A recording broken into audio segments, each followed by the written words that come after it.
Hello, you're watching World Talks on TVP World. My name is Sasha Farbach. The United States and Ukraine will meet for high-level talks in Florida on Thursday as U.S. envoy Steve Witkoff prepares to sit down with Ukraine's national security chief Rustem Umerov following his negotiation session with Vladimir Putin in Moscow recently. Now in Brussels, meanwhile, NATO foreign ministers convene Wednesday to discuss alliance commitments and ways to bolster military support for Kyiv. The European governments await significant new financial assistance under the Pearl Initiative. Now, to help us make sense of these latest developments, we're joined now by Rostyslav Khotin, senior editor at RFE/RL's Ukraine's service. Good to have you back on TVP World. Welcome. Hello, Sasha. Hello. Rostyslav, let's begin with the latest. First of all, yesterday in Brussels, Zelensky didn't actually end up meeting with that U.S. delegation. Now we have these new developments in terms of the Ukrainians meeting with Witkoff in Miami. So in your mind, where are we with this, the coordination, the timing? What do you take away from all this so far? We are in a new kind of situation. There was hope that Russia might accept some parts of the American peace plan, the ideas which were designed during two rounds of talks between Ukrainian and American delegations, first in Geneva in Switzerland, then again in 1 week later in Florida. But it seems that Russia did not accept.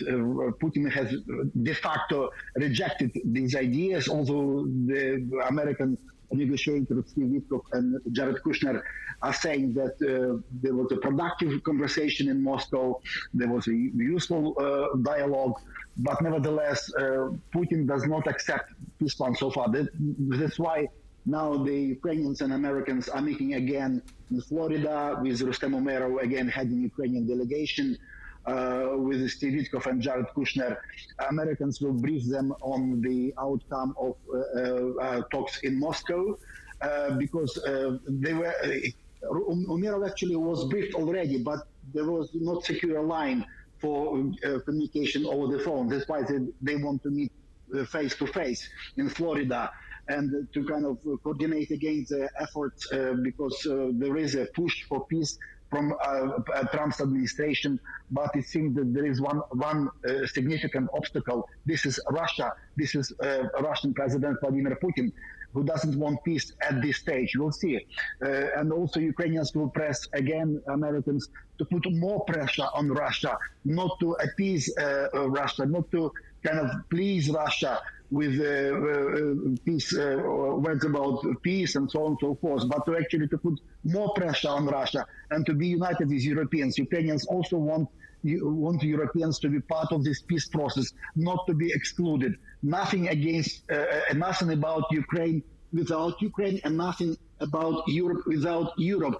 That's the approach from Kyiv, from Ukrainians. Mm-hmm. At the same time, I want to ask you, because, I mean, in principle, Russia hasn't outright rejected a peace plan. Donald Trump has also said directly to the press yesterday that he thought that those talks, we're told, were reasonably good. So in that way, and what we have at the moment, do you think there's, I know there has to be caution, but is there a general openness, you think, that Russia is serious in more talks, or is this a stalling tactic? How do you take the latest few days? Russia is feeling now that it has the upper hand on the battlefield. Russian troops are kind of advancing actively on Pokrovsk in the Donetsk region. In Kharkiv region, they're trying to take Gulay-Pole in the direction of Gulay-Pole in southern Zaporizhia region. They have upper hand. They might take soon. We'll see. But Mirnograd in Donetsk region again. So Russia feels that they have now a kind of advantage on the battlefield, and that's why they kind of timed the advances in the eastern Ukraine for the meeting with Witkoff and Kushner in Moscow to show the Americans, look, we are winning. Nevertheless, we are fine. We are doing well. So it's please kind of put pressure on Ukrainians to accept full withdrawal of Ukrainian armed forces from the Donetsk region. That's the main insistence of Russia now for Ukrainians to give up the whole Donetsk region. And in fact, Russia now controls around 80% of Donetsk region and around 98-99% of neighboring Luhansk region. So Russia wants to take the whole Donbass area, the whole Donbass region, which includes Donetsk and Luhansk regions. We'll see, but Ukrainians nevertheless are trying to resist very powerfully, very strongly. We'll see, but it seems that these Russian advances are now timed for the linked to the negotiations with the Americans. Right, and also let's switch to the battlefield, and also I think weapons. Looking at what's happened in Brussels yesterday, and we had the meeting of foreign ministers at NATO HQ, talking about this initiative, PURL, Pearl, essentially a list given, an initiative started in the summer, a list given what Ukraine needs on the battlefield, buying that collectively from the Americans. Some major contributions were announced yesterday, big pledges, Poland, Germany, Norway, several other countries. How effective do you think, Rostyslav, that mechanism is right now? Where do you see the shortfalls? What do you make of those big pledges from yesterday? You know, the very fact that over this short period, over several months, NATO members, mostly European NATO members, but also Canada, jointly collected over $4 billion to purchase American weaponry for Ukraine.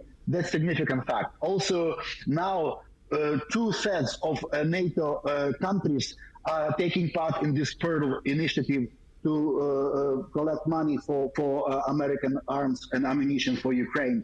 Out of 32 NATO members, okay, America is excluded, 31, let's say, and 2/3, more than 20 now are taking part in the Pearl initiative, plus, which more also important, some NATO partners also taking part, contributing money to this kind of joint basket. Australia and New Zealand, they also yesterday pledged contributions to Pearl initiative. So now it's already, we have over $4 billion to purchase American weaponry, but also the Ukrainian ambassador to NATO, head of Ukrainian mission to NATO, said that by the end of the year, she thinks that there will be additional $1 billion. So by the end of this year, there will be, Ukrainian hopes, $5 billion. It's a significant sum of money because now the European NATO members have a kind of free hand. They are not, Americans that do not give Ukraine arms and ammunition for free. No, they are paid for this from European pockets and Canadian pockets and now Australian and New Zealand pockets. So Americans are now do not do kind of free gifts to Ukraine. No, these weapons are paid for by other NATO members. And also on other things which are important and were discussed there, it was Mark Rutte, Secretary General of NATO, said again that there is no consensus within NATO for Ukraine's NATO membership, which is bad news again for Ukraine. We know, Ukrainians know that there is no consensus, but Rutte again underlined this, that for Ukraine unlikely to become NATO member in the near future, because apparently the #1 country which objects to Ukrainian NATO membership is actually America. And also some other countries have a reservation about NATO membership for Ukraine, like Germany, Turkey, Hungary, Slovakia, and a few others. So it's again kind of underlines that these talks about peace talks between Americans and Russians, where Russians are insisting on no NATO for Ukraine completely. So it plays with these peace initiatives, peace talks, that apparently there is no chance for Ukraine to join NATO soon. I want to jump back in on the whole Pearl mechanism, what you said on significant money being put into this, the collective, we can call it burden sharing, which was often a critique from the United States, from Donald Trump. Right now, with more weapons being bought, more money in the pot, so to speak, I think the idea is $1 billion per month into 2026. In your mind, I'm curious, Does the fact that more Europeans are now investing and is buying more weapons from the United States, there's a statement here from Poland's Foreign Minister Sikorski, who said yesterday, I believe, is Europe is now paying for this war while the U.S. contributes almost nothing. I mean, a little bit harsh there. Do you characterize that the same way?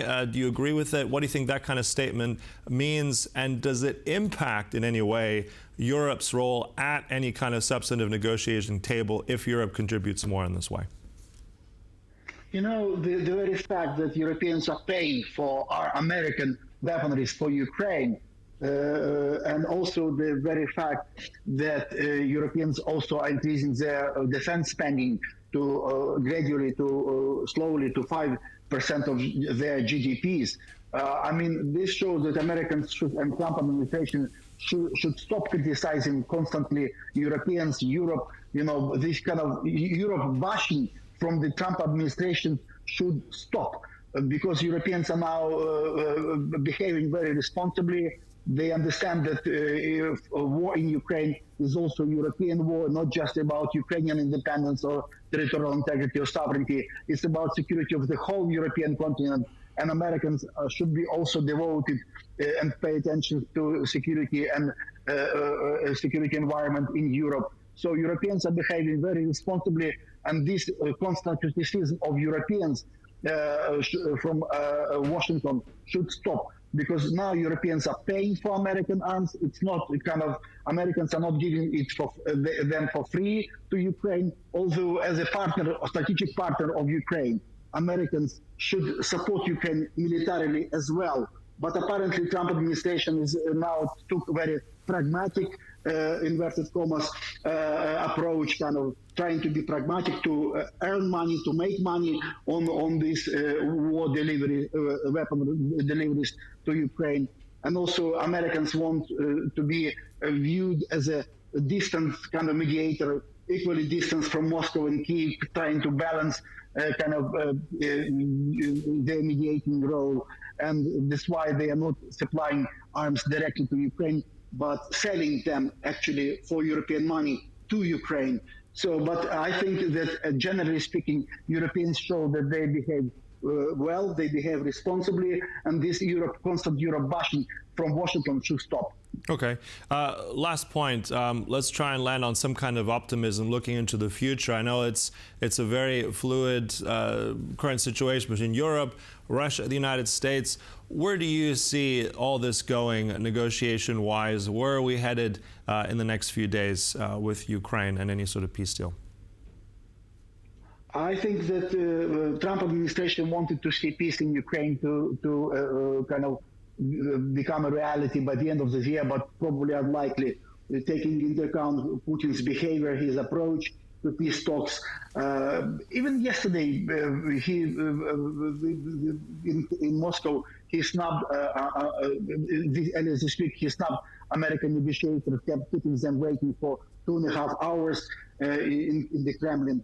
So I think that there is a chance for peace, but not probably by the end of this year, hopefully in 2026. We'll see. I think that there is a chance for peace, but next year, not this year. All right, so we are remaining optimistic. There's a chance for peace indeed. Look, always a pleasure. Thanks for all your analysis. Rostyslav Khotin there. Thank you so much. Thank you, Sasha. And thank you for watching. That concludes World Talks, but stay tuned right here on TVP World for much more. Bye-bye.